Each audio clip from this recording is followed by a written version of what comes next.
Hello everybody and welcome to my workbench. So this is kind of a new thing I'm doing.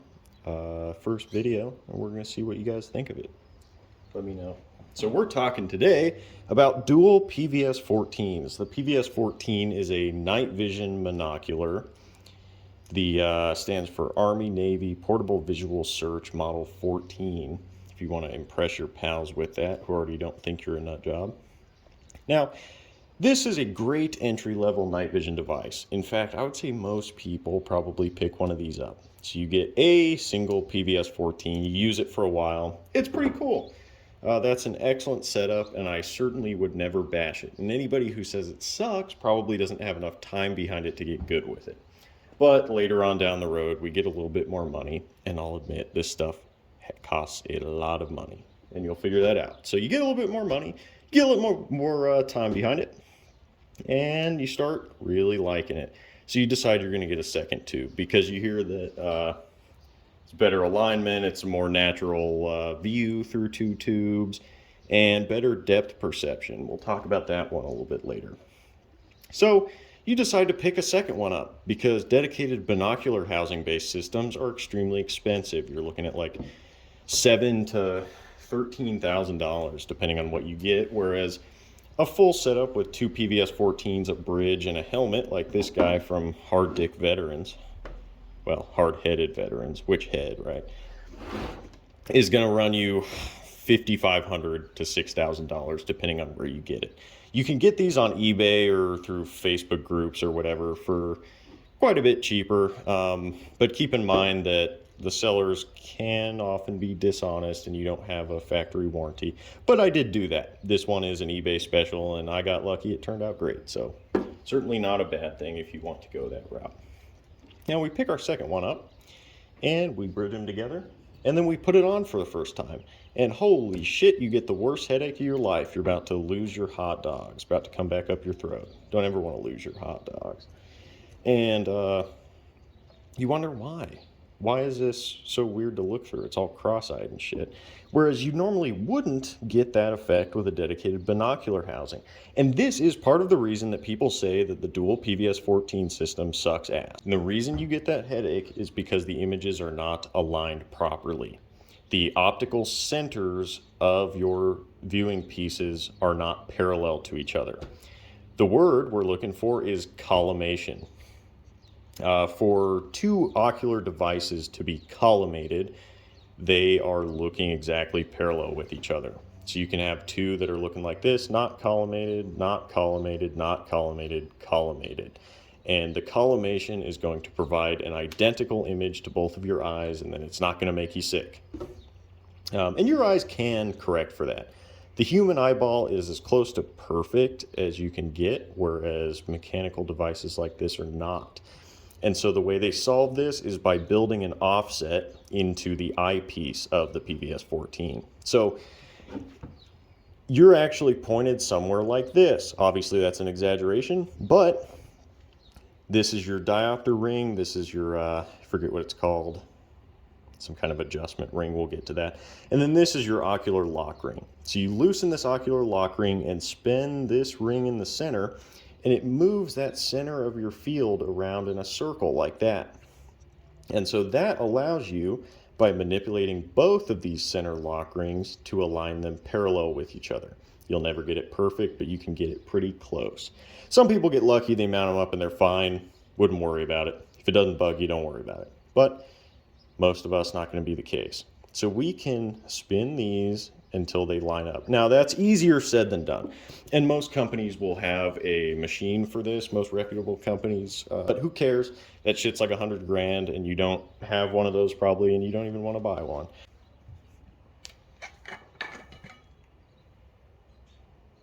Now this is not a how-to video on how to collimate your devices. This absolutely can be done at home, and I can make a video on that if you guys would like, but it's kind of a bitch to take these apart, and I don't want to get them dirty right now. I already did it. So if you guys want that, I can, but that's not going to be a part of this video. All you need to know is that it can be adjusted. You, in fact, can do it at home by yourself using a star or you know, some focal point off in the distance to adjust them. But you just need to know that that is a very real potential issue with PVS-14s, but one you can solve. It absolutely can be a great experience once you deal with that. Now, the other buzzword, BuzzFeed? No, buzzword, that you're going to hear is bore sighting. Now, you know, we're gun people, right? Probably, yeah. Gun, yeah, there's a gun. We know about bore sighting, typically in the sense of aligning a sight or a rifle scope with the bore of your barrel so that the bullet hits in the place that you're aiming. With this, we're talking about these ocular centers, and that is aligning them with the center of the device. Now, collimation is parallel, bore sighting is centered. Collimation is far more important than bore sighting, and you won't always be able to get them bore sighted, and you won't be able to tell. So don't worry about it. Now, let's talk about the other kind of bridge that you're going to find, the splayed vision, the panoramic bridge. There's a standard PVS-14 bridge will give you a 40-degree field of view, just like a single will. But there are bridges available, like the Noise Fighters Pano Bridge and the NVB-58 from Code 4 Defense. I like those people. And a couple others that I can't think of at the moment. But they allow you to splay out the tubes and increase your field of view to, I think the Pano Bridge is 40 degrees to 75, maybe, and the NVB-58 is, well, 58 degrees, and it's fixed. So these can be cool. Kind of gives me a headache. I'm not a fan, but if you are a fan, go out and buy it, try it for yourself. In that case, collimation does not matter, obviously. You cannot collimate two devices that are already splayed out like that. They're already so fucked out of whack that it's not even a worthwhile concept. Okay, we've done enough talking about this. Let's get to talking about why. Why would you buy this? Why would you buy a dual PVS-14 setup over a dedicated binocular setup? Well, the answer is pretty simple. Price. It's way cheaper. Compare $5,500 to $6,000 to a range of $7,000 to $13,000. It's a little bit better. And these also have some other features that generally people consider cons, but I actually think have some value. So with two PVS-14s, you have two entirely separate electrical systems. These battery and control housings work completely independently of each other, and the likelihood of them both failing simultaneously is almost zero. Whereas with dual tube housings, you've got one power pack, one battery, and if you have a failure there, the whole thing's gone. So these also allow you to switch out a 14. If you happen to own a third one and one goes down, you can take it off, put the new one on, and you're good to go.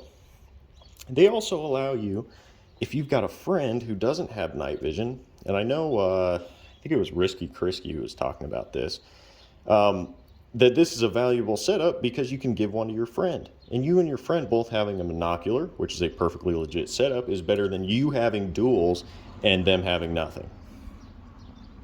Now, the real con. Weight. These things are kind of heavy. I want to say with two batteries and the TNVC bridge, somewhere around 25 ounces.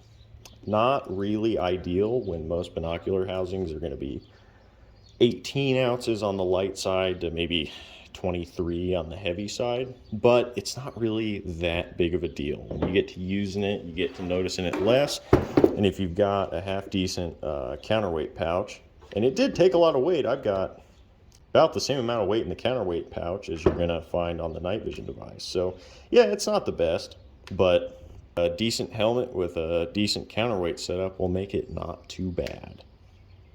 Anyways, we're about done here. So in conclusion, dual PVS-14s are cool. Not as cool as binos, but you can get, for the most part, a very similar experience out of them. And they have a lot of pros that binos don't. So to leave you with this, if you're considering it, I would totally buy it. And I will see you shitheads in a later video, maybe.